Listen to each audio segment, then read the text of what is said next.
spoofing is still one of the easiest ways attackers get people to click on things they should not. A message that looks like it comes from your finance team, your CEO, or a trusted vendor can slide straight past normal skepticism if the "from" line looks right. This Tuesday Insights feature from Bare Metal Cyber Magazine digs into how Sender Policy Framework, SPF, Domain Keys Identified Mail, DKIM, and Domain-Based Message Authentication, Reporting and Conformance, DMARC, email authentication help you push back on that problem in a systematic way. You will hear how these controls really work, where they sit in your stack, and what it looks like when they are doing real work for your organization.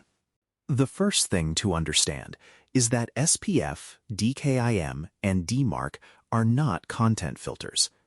They do not read links or attachments, or decide whether a message looks like phishing. Instead, they give receiving mail systems a stronger identity and integrity signal about who is allowed to send in the name of your domain, and whether a message has been altered in transit. They live in two main places: public DNS records that publish your policies and keys, and email headers that carry the results of those checks. Your secure email gateway, cloud mail provider, and any downstream tools can then use those signals when making delivery decisions. SPF focuses on the path a message takes into the receiving system. When a mail server connects and says, "I am sending mail for this domain," the receiver can look up that domain's SPF record in DNS. That record lists which servers or networks are allowed to send for the domain. The receiving system compares the connecting IP address with that list and decides whether the sender passes, soft fails, or hard fails SPF. This result becomes one important input to the overall decision about whether to accept the message, put it in spam, or block it outright. DKIM looks at the message itself instead of just the sending server. When a sending system prepares an email, it uses a private key to generate a cryptographic signature over selected headers and the body. It then adds a DKIM signature header that tells receivers which selector and domain to use to find the matching public key in DNS. When the message arrives, the receiving server pulls that public key, validates the signature, and checks whether the message was changed in transit. If the signature verifies, the receiver gains confidence that a system in control of that key really sent and formed the message. DMARC sits on top of SPF and DKIM as a kind of policy and feedback layer. It looks at the visible "from" domain that users see and asks whether SPF and/or DKIM passed for that same domain or an allowed subdomain. That alignment step matters because an attacker should not be able to pass SPF or DKIM on a completely unrelated domain while showing your brand name in the "from" line. DMARC also tells receivers what to do when checks fail, such as monitor only, send to spam, or reject, and where to send reports so that domain owners can see who is sending on their behalf and how often messages pass or fail authentication. To picture how this works in real life, imagine someone sends an email that looks like it is from your CFO, asking for an urgent payment. When that message hits your environment, the receiving system checks the connecting IP against your SPF record and sees whether that source is allowed to send as your domain. It then checks for a valid DKIM signature associated with your domain. DMARC pulls those results together and checks alignment with the visible "from" address. If none of the signals line up with what you have published in DNS, and your DMARC policy tells receivers to quarantine or reject, that message is much more likely to be stopped before your users ever see it. In everyday work, many teams start by using DMARC in a monitoring mode with a none policy. They publish a DMARC record that tells receivers to send them aggregated reports, but not to block anything yet.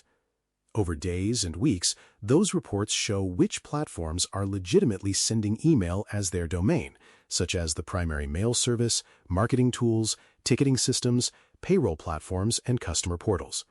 With that visibility, they can gently tune SPF records, enable DKIM signing where it is missing, and slowly improve the percentage of messages that pass authentication without breaking ongoing business communication.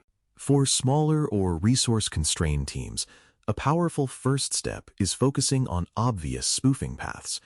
You might identify a few subdomains that should never send email, such as VPN portals or secure landing pages, and publish strict DMARC policies for those names. When a receiver gets a message claiming to be from one of those subdomains, the DMARC policy instructs them to reject it because there should never be legitimate email there. At the same time, you can make sure your main corporate domain and a short list of critical third-party senders are correctly set up in SPF and signed with DKIM, so you do not accidentally block important traffic while you tighten things up. More mature organizations tend to treat SPF, DKIM, and DMARC as part of brand and risk management rather than just an email admin task. They monitor DMARC reports on an ongoing basis to track which platforms use their domains and from where. When a new marketing tool or shadow IT service starts sending messages as the corporate domain, it shows up in those reports and prompts a conversation. Some teams feed DMARC data into their security operations dashboards so that analysts can see during an investigation whether a suspicious message even has permission to speak for the domain. They also watch for patterns where attackers register lookalike domains and test whether their policies are strong enough to keep those attempts from blending in. When these controls are configured thoughtfully, you can expect a noticeable drop in simple domain spoofing. Messages that pretend to come from your organization but do not match your published policies are more likely to be flagged or rejected before anyone has to hover over a link. At the same time, legitimate messages become more predictable for receiving systems, which often improves deliverability and reduces the frustration of important emails disappearing into spam. The trade-offs are mostly about coordination and ownership. Because SPF lives in DNS and relates to many different sending platforms, it can be fragile when you have lots of third-party vendors or complex forwarding paths. DKIM involves key generation, key rotation, and configuration on each sending platform. DMARC asks someone to decide how strict the policy should be and who will review the ongoing reports. None of these steps are especially hard on their own, but they require security, infrastructure, and business owners to agree on who sends what, from where, and on behalf of which domains. It is also important to stay realistic about the limits. SPF, DKIM, and DMARC cannot stop attacks that use clever lookalike domains with small character changes or different top-level domains. They do not know whether the content of a message is malicious, and they cannot tell you whether the human behind a valid account has been tricked or compromised. In some forwarding and mailing list scenarios, the original authentication results can be broken or stripped, which makes reliable enforcement harder. That is why email authentication should sit alongside, not instead of, user awareness, secure email gateways, and good incident response processes. Common failure modes start with a set-it-and-forget-it approach. A team might add a simple SPF record, turn on DKIM for the main mail platform, copy a DMARC policy they found online, and then move on. Over time, new tools, services, and vendors start sending email as the domain without being added to SPF or configured for DKIM. Authentication breaks in subtle ways. Some messages start landing in spam or disappearing, and users complain. To quiet the noise, people may loosen filters or disable checks, which undermines much of the security value they were trying to create. Another failure pattern involves moving too quickly to strict DMARC policies on the primary domain. If you jump straight from monitoring to a full reject policy without understanding who sends mail for you, legitimate services such as HR portals, customer relationship tools, and partner platforms may suddenly stop delivering messages. The fallout from that disruption can make business owners deeply skeptical of email authentication changes in the future. Technical mistakes, such as overlong SPF records that hit lookup limits or misaligned domains in DKIM and DMARC, can also create brittle setups that fail unpredictably and are hard to debug under pressure. Healthy adoption tends to look like gradual tightening backed by clear ownership. Someone in your organization can explain, in plain language, which systems send on behalf of each domain and why they are configured the way they are. SPF records stay tidy within lookup limits and are updated through a simple, repeatable process when a new sender comes online. New platforms are onboarded through a small checklist. Add them to SPF if needed, enable DKIM signing, and watch DMARC reports for a while to be sure they behave correctly. Over time, more domains and subdomains move from monitoring only to quarantine and then to reject, especially those that should not be sending user-facing email at all. At its heart, SPF, DKIM, and DMARC email authentication are about giving receiving systems a reliable way to tell which mail truly speaks for your domain and which does not.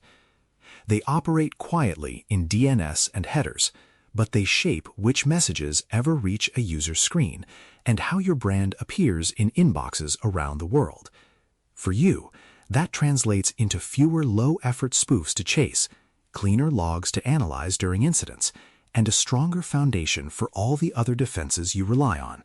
If you treat email authentication as an ongoing practice rather than a one-time project, it becomes a powerful lever for protecting your organization. As you look at recent phishing incidents or review your domain portfolio, notice where SPF, DKIM, and DMARC are strong, where they are patchy, and where a few carefully planned changes could move more of your traffic into the clearly known good category. Each step makes it harder for attackers to borrow your name and easier for your users to trust the messages that truly come from you. This insight was developed by Bare Metal Cyber as part of the Tuesday Insights feature in Bare Metal Cyber magazine. Thanks for listening. For more audio courses, daily newsletters, and more, please visit baremetalcyber.com.